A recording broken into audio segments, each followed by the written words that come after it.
वाह नसीम निखत साहिबा, शायराना ज़बान में कितनी अच्छी नस्र पेश की और नस्र के साथ साथ कितनी हकीकी बातें और सच्ची बातें कहीं कि वाकई उस ज़माना याद आ गया कि कुछ टीचर्स को कहा जाता था कि बिल्कुल नारियल की तरह हैं, ऊपर से सख्त और अंदर से नर्म। ये जुमला मेरे लिए भी किसी ने कहा था, तुम तो नहीं थे ऐसी। खैर बहरहाल हमारा प्रोग्राम आगे बढ़ रहा है, ताख़ीर से शुरू हुआ इसलिए वक्त की पाबंदी तो रखना ज़रूरी है। आज के प्रोग्राम के मेहमान खुसूसी मैंने पहले भी बताया था कि हमारे बीच में महमूदुल हसन रिज़वी साहब के बड़े भाई अहमद रिज़वी साहब मौजूद हैं। उनकी अहलियाँ हैं, उनकी 2 पोतियाँ हैं, उनके बेटे हैं और उनके करीबी रिश्तेदार भी हैं और दूसरे उनके शागिर्द भी हैं।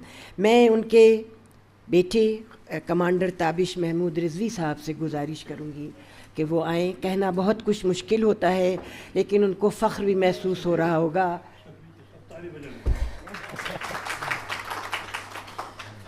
सबसे पहले मैं आप सब का शुक्रिया अदा करना चाहता हूँ। मैं ख़ुद तो अपने आप को चिराग तले अंधेरा ही समझता हूँ उर्दू में, और मुझे ख़ास कुछ बेसिकली कुछ नहीं आता है। लेकिन आप लोग मेरे फादर पापा के बारे में इतना कुछ बता रहे हैं, उसको सुन के मैं इतना इमोशनल हो रहा हूँ कि अब क्या बताएं। अच्छा, छोटी सी 2-3 चीज़ें बताना चाहता हूँ। लखनऊ में पापा मतलब हमेशा मैं रहा हूँ, अभी बम्बई में रहे हैं। उनके 3 फेवरेट टॉपिक होते थे। एक अपने सीनियर्स के बारे में बात करना, वो चाहे वो जोश मलियाबादी हो, मजाज हो। दूसरा उनके दोस्तों के बारे में, चाहे वो शारिफ साहब हों और इतने सारे आप सब हैं साथ में, इतनी बारे में बताते हैं कि बेटा तुम्हें याद है वो घर आते थे, उनसे वो जिक्र होता था, उन्होंने वो किताबें लिखी हैं उनके बारे में ऐसे।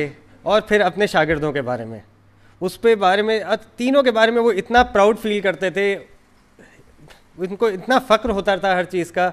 वो बताते हैं कि कैसे आप लोग आजकल प्रोग्राम कर रहे हैं, इवन शागिर्द हों चाहे, सभी को अलग अलग।